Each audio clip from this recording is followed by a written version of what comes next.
Hello, everyone. I recently finished playing Little Nightmares, so I'm going to tell you if you should buy it on sale, or avoid it. First, some background information. Little Nightmares is a solo atmospheric horror game developed by Tarsier Studios and published by Bandai Namco Entertainment in April 27th, 2017. The description from Steam is as follows. Immerse yourself in Little Nightmares, a dark, whimsical tale that will confront you with your childhood fears.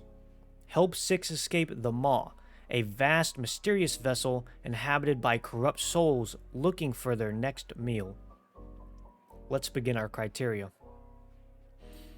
The gameplay was okay. The atmosphere and feeling of the game was set up very nicely from the beginning.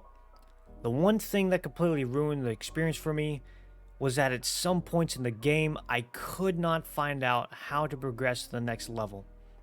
Now keep in mind that I have seldom played puzzle games when I played Little Nightmares, but the game doesn't give you any hints as to what the next objective is. You have to figure that out. Coming from a background of playing mostly multiplayer games and wanting to search for the best option, it broke me out of immersion when I had to search for how to progress to the next level because I just couldn't figure it out. And honestly, it really bored me. The controls in this game were very simple in concept, but, and I saw this reflected in many Steam reviews, the camera style in this game gives odd depth perception at times, which affects controls. There were many times I had to restart after being captured since I did not accurately guide my character into a safe place. The graphics were very good in this game. It allowed me to feel that what I saw was real. All of the water, cold chains, food, etc. looked real enough that I have zero complaints. The lighting and the color choice was used very well to create a bleak and dark experience, which is what you should expect from a horror game. The camera angles were also able to set up what the game wanted you to feel.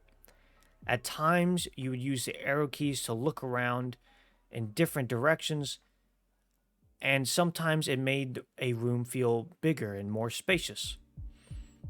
When the game wanted you to see a large scene with your small character in comparison, it would zoom out the camera to allow that. The zoom and the angles were deliberately chosen in this game to give the player a great visual experience. The audio was pretty good, but I can't give it a really high rating since it didn't have that many opportunities to shine. Besides the sounds of performing actions like climbing or pulling a lever, the music was only able to enhance the surroundings or build suspense when danger was looming.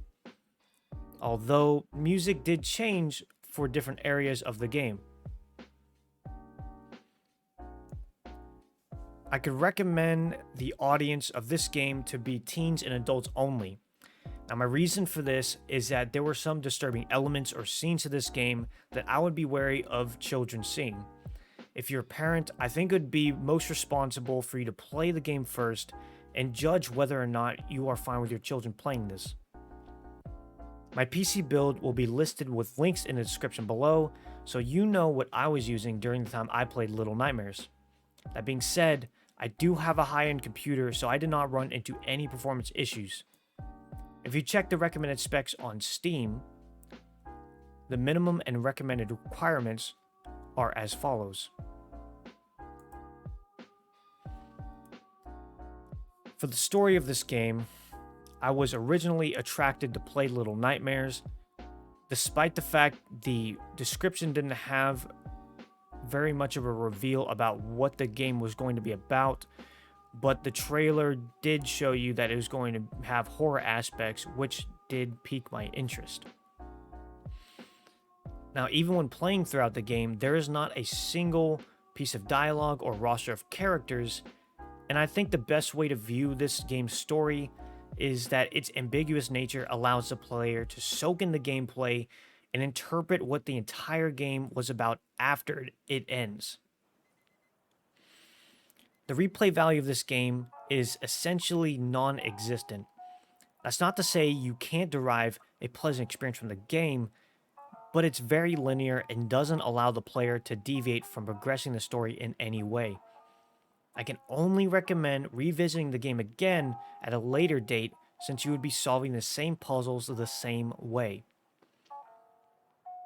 As for the difficulty, there is no difficulty options, so it completely depends on each player. Overall, I don't think that this game will be found difficult by most people.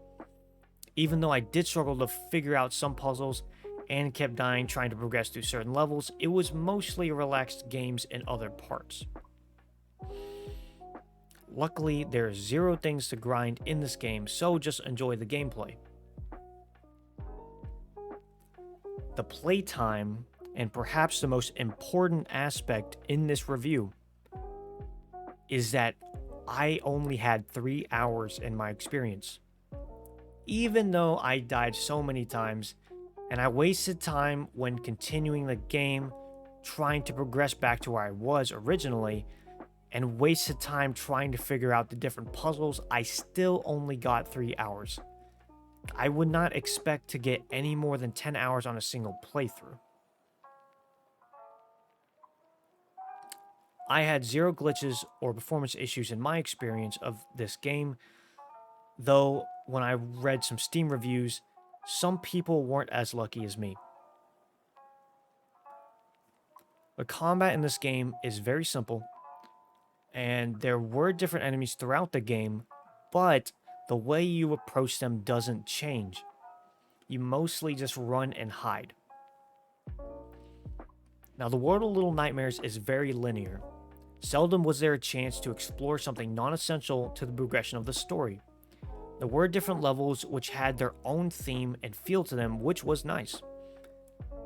Puzzles did follow a repetitive pattern though, which was kind of a downer. For the horror aspect of Little Nightmares, I honestly didn't find this to be that scary of a game. Now, Little Nightmares is one of the only horror games I've played, but the closest I got to being scared was when I was being chased and there was lots of suspense, though this was only really at the beginning. After being chased multiple times, the effect really wore off. It should be noted that in my previous experiences, only jump scares have frightened me. I think of myself to be mostly non-reactive in these situations when I'm playing games. So what did I enjoy about Little Nightmares? The suspense and the build-up when someone was chasing me and nearly about to grab me was definitely a highlight for when I was playing this game. The atmosphere and the feeling of the game, I think, is where it shines the most. What did I dislike about Little Nightmares? The repetitive puzzles and the repetitive approach to countering each enemy. The controls were odd to use at times, which caused multiple restarts and wasted time. It completely broke my immersion. You will also have 0 idea what is happening in the story since there is no explanation from start to finish. So would I recommend that you buy, wait for a sale, or avoid this game? I can only recommend that you avoid this game unless you have plenty of extra money and it's on sale. They do now have a bundle option where you can purchase the first Little Nightmares and the second Little Nightmares game, but I would still only buy it if it's on sale. The immersion in this game really wasn't what I had hoped it would be, and the playtime was a real killer. 3 hours just doesn't justify me spending $20. There are plenty of extra games with the same price range that have either more playtime or games with 3 times the price, but also more than 3 times the playtime. I hope you found this review to be helpful for what you needed. If you have any questions, leave them in the comments down below and I'll try to answer them. This concludes my review of Little Nightmares, so stay educated, entertained, and grateful. Bye!